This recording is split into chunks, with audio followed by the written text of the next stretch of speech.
Anyway, here's my story. I come from a family that has a lot of money, and I don't have any of it. I'm the adorable poor one. I like last night. I literally had Triscuits and a banana for dinner, which is only in part due to my slothfulness.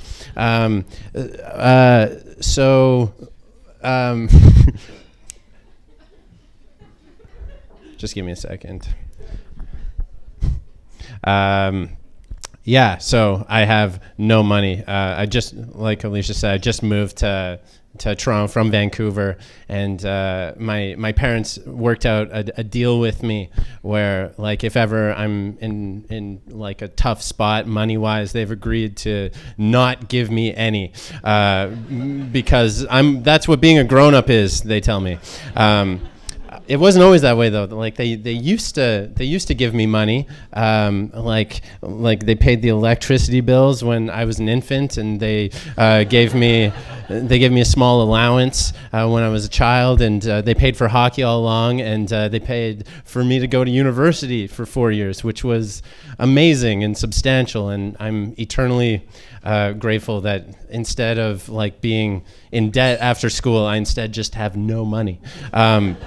My dad made his money by owning and operating sawmills, and from as early as I can remember, he was always grooming me and tell me how it was like his dream for me to one day take over the family business. Like when I was 5, he made a little manager office for me at one of the sawmills. It was in a storage closet, and it had like a little table and a little chair and a bulletin board, and I used to sit in there with my pretend phone, and I used to like put up post-it notes that said things like buy nails and turn logs into 2x4s.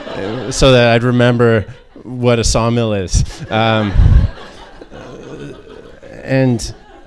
as I got older, he started taking me out to the sawmill to like work and stuff. He'd be like, Sammy, I'm gonna take you out to the mill and I'm gonna put you to work. You're gonna earn some money. I'm gonna show you how it all works. And I guess his objective was to get me to fall in love with the work so that I'd pursue a career in the wood industry. When I was younger, I used to be really excited to go out there. I'd be like, oh man, I get to go to the mill? I'm gonna use some saws and nail guns and build stuff with my old man and get scars and calluses as men do.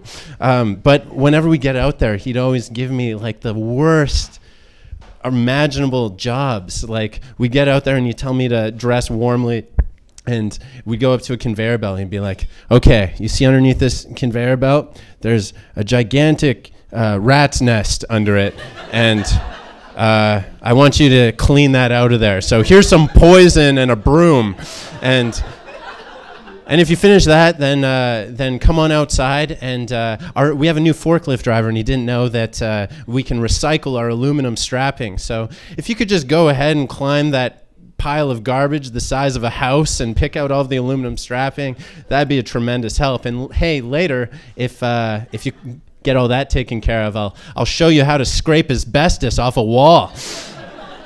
If you need me, I'll be inside signing checks and listening to the Vinyl Cafe. So, understandably, I was quickly disenchanted with this work, and by the time I was a teenager, I vowed to never go out to the mill again. So like I'd always plan my week with a sleepover on Friday night at a friend's house so that I wouldn't be there Saturday morning when Dad would be looking to take me to the mill. But he eventually realized that I was like avoiding him, and he got sad, and my parents would always guilt me into going back. Like guilt was always the currency in our house, and my parents are loaded with the guilt, and so I had to keep on going. And I remember when I was 14 years old, my dad, all week he was like hyping up this job that he had for me on the weekend. He's like, Sammy, I got a job this weekend that's gonna be right up your alley. And I'm like, oh, Dad, I really, really don't want to. Because that's what I sounded like. And he'd be like, okay, what if I told you that I was going to pay you a real wage? Like, I don't know, how about, say, $20 an hour? And that was like quadruple what he'd ever paid me before. So I'm like, yeah, I'm going to, okay. And that ended up being a horrible mistake because so my dad one year decided that he was going to expand his sawmill. And so he purchased the property adjacent to his, which was just this normal residential property with a house on it. And the plan was to turn this house into a second office and to use the rest of the property as like extra storage space for lumber. But the thing was that the people that lived in the house just didn't move out. And they just kept on living there rent-free for a year, even though they had taken money from and sold their house to my dad. And one day they eventually leave, and my parents go in to see the state of this place. And it turns out that these people were hoarders. Only instead of the A&E television hoarders that we've all grown to love that hoard cats, these people's pets of choice were ferrets, which is like a member of the skunk family, and tarantulas. So my parents go into this house, and it's just a bunch of garbage and ferrets and tarantulas. So they run out of there, and they call the SPCA, and they're like, I don't think we're going to deal with this right now. So then another 2 years pass, and the yard, it's all grown over, and you can't even pull into the driveway because there's all these trees, branches blocking the way. So in pulls Dad and I that day for this really special job that's going to be right up my alley. So my tasks were simple. Number one, I was to remove all the rotting garbage, bags, and just loose garbage, from the kitchen and living room of the house. I was to mow the lawn, and I was to prune the trees in the driveway. Piece of cake. So I opened the front door to the hoarder house, and I'm immediately punched in the face by a wall of stench that I can only describe as being reminiscent of dead and decaying ferrets and tarantulas. It's... But I did it. I pulled all that garbage out of there. I heard sounds coming from the house. I did not investigate. And it took me about 2 hours to deal with the house. So next was the lawn. And by lawn, I mean 1.5 acres of chest-high foliage. So my dad told me that in the shed next to the place, I'd find everything that I would need to take care of the lawn. So I go into this dark, terrifying, half-collapsed little shed, and inside I see a couple of weed whackers, and I couldn't get them going. And then there was like a little plug-in electric lawnmower that didn't seem like it was going to do it. And then in the corner, underneath a tarp, I find a comically small vintage ride-on lawnmower. So I pull that out of the shed, and it starts up. And I'm like, okay, I'll take it for a test drive. But the thing about this lawnmower was that the lower gears didn't work. Like, it wouldn't start. It would only work at top speed, which was really fast, because it was before, like, they'd be like, it's probably not safe to mow the lawn this fast. So, but when you put it in top gear, it's not like it would lurch and go. Like, it wouldn't go at all. So you'd have to start it by pushing it and sprinting alongside it like it's a bobsled, and then jumping on.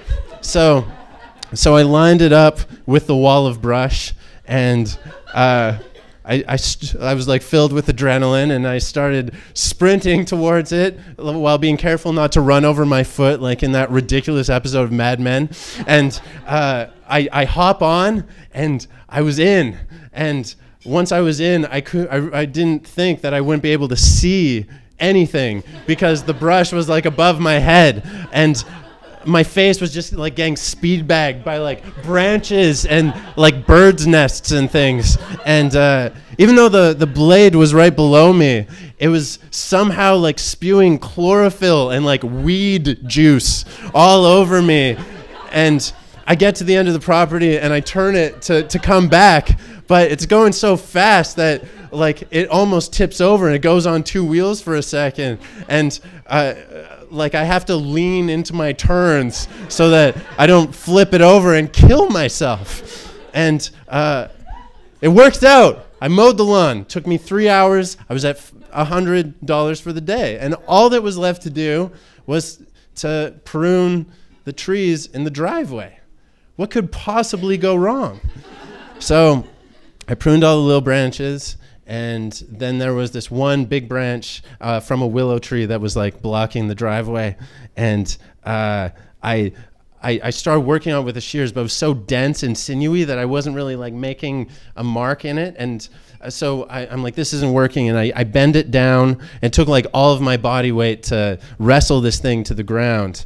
And I put my foot on it and I'm just going at it from every possible angle. I'm switching positions and I'm making a mark. And then just before I cut through the last strand of branch, I realized that I'd made a horribly stupid mistake, because I was like, oh no, because my foot was on the wrong side of the shears that was like holding the branch down. So I cut through the last strand of bark and it released the spring-loaded Louisville Slugger girthed willow branch that I was leaning over, and it came up and it hit me right where my upper lip turns into my nose, and it knocks me out cold. And then I think I was unconscious for like 5 minutes or something, and I come to, and I'm face down in a dirt driveway, bleeding from my face. And I get up, and I was crying. And I march over to my dad's office, and I'm like, right up my alley? Are you kidding me? I'm never coming here again. Never! I ended up going back, though, because of the guilt thing. And I don't know. I probably learned life lessons having to do this every Saturday. Like, I don't know. I feel like it made me a better worker, and like I'm not. It was a good thing to realize that money is this thing that you have to work for and get dirty to get sometimes. Like now, like I work in a restaurant, and like if like a kid vomits on a table, I'll be like, I'll take care of that, because it pales in comparison to the tarantula ferret thing. Anyway, thanks so much.